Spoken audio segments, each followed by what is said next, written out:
अपने देश को आजाद हुए लगभग 76 वर्ष पूरे हो गए हैं।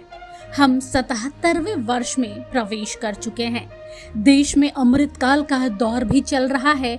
चारों ओर आजादी का जश्न मनाया जा रहा है। ऐसे खास मौके पर अगस्त क्रांति की बात ना हो ये तो बेईमानी होगी। जब अगस्त क्रांति की बात होगी तो बलिया और उसकी बगावत की चर्चा भी जरूर होगी। जी हाँ, बलिया ने अगस्त क्रांति में ऐसी बगावत की कि कई इतिहास रच डाले।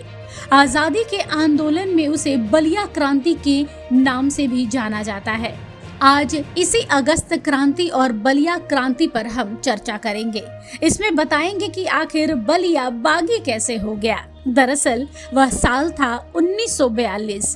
आजादी का आंदोलन अपने चरम पर था। अंग्रेजी हुकूमत भारतीयों को कुचलने का प्रयास कर रही थी। बापू यानी महात्मा गांधी, जवाहरलाल नेहरू, सरदार वल्लभ भाई पटेल आदि सभी बंबई में थे। वहां करो या मरो का नारा दे रहे थे। उस समय अंग्रेजी हुकूमत ने इन सभी को गिरफ्तार कर सलाखों के पीछे बंद कर डाला। वक्त की नजाकत को समझते हुए गांधी जी ने देशवासियों से अपील की, अहिंसा का मार्ग किसी भी हाल में नहीं छोड़ना है। अब ये अपील पूरे देशवासियों के लिए थी, लेकिन बलिया वाले तो भाई बलिया वाले हैं। बलिया वालों को ये समझ ही नहीं आया कि करो या मरो नारे के साथ अहिंसा कैसे संभव है। अब आप इसे बलिया वालों की नासमझी कहिए या बागीपना, लेकिन इसे नासमझी समझिए या बागीपना, बलिया वाले को बागी बलिया का नाम भी इसी ने दे डाला। गांधी और नेहरू की गिरफ्तारी की खबर जैसे ही बलिया तक पहुंची, जन आक्रोश फैल गया। बाबू जगन्नाथ सिंह ने ब्रिटिश के प्रिंस का ताज मंगवाया और अपने जूते के फीते में बांधकर बगावत की मशाल बुलंद कर डाली। 9 अगस्त 1942 की तारीख थी, जो आज भी इतिहास के सुनहरे पन्नों में दर्ज है।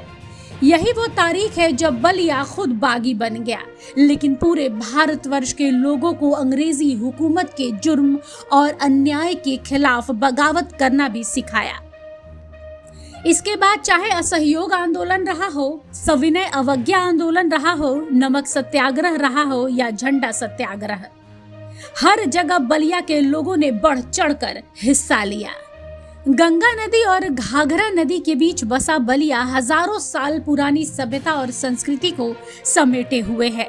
कौशल राज से शुरू हुआ बलिया का इतिहास कई पौराणिक और ऐतिहासिक ग्रंथों में देखने को मिल जाता है। यही वजह है कि फौलादी इरादा, रोचक तेवर और देश के लिए मर मिटने का जज्बा बलिया वासियों को विरासत में मिला है। वही 19 अगस्त 1942 को चीतू पांडे ने कलेक्टर जगदीश निगम को कुर्सी से उतारकर बलिया की आजादी का ऐलान किया। 19 अगस्त 1942 को ही बलिया के वीर सपूतों के आगे अंग्रेजी हुकूमत ने अपने घुटने टेके। हजारों लोग हाथों में हथियार लिए नेता चीतू पांडे और उनके साथियों की रिहाई की मांग कर रहे थे। लोगों का हुजूम देखकर तत्कालीन जिला अधिकारी जगदीश्वर निगम एवं एसपी रियाजुद्दीन को मौके पर आना पड़ा और दोनों ने जेल के अंदर जाकर आंदोलनकारियों से बातचीत की।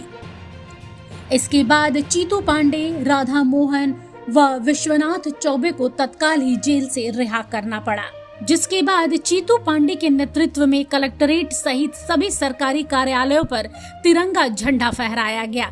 19 अगस्त 1942 की शाम करीब 6 बजे बलिया को आजाद राष्ट्र घोषित करते हुए देश में सबसे पहले ब्रिटिश सरकार के समानांतर स्वतंत्र बलिया प्रजातंत्र की सरकार का गठन हुआ और चीतू पांडे को शासन अध्यक्ष नियुक्त किया गया।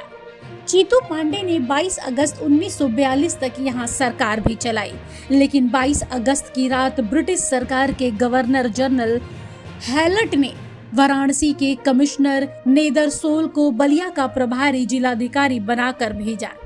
नेदरसोल अपनी फौज को लेकर 22 अगस्त की रात ही बलिया पहुंच गया और अंधाधुंध गोलियां चलाने लगा।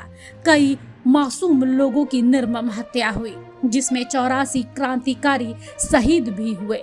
चीतू पांडे, महानंद मिश्र, राम मोहन सिंह, जगन्नाथ सिंह रामानंद पांडे, राजेश्वर त्रिपाठी, उमाशंकर, विश्वनाथ मर्दाना व विश्वनाथ चौबे को जेल में डाल दिया गया।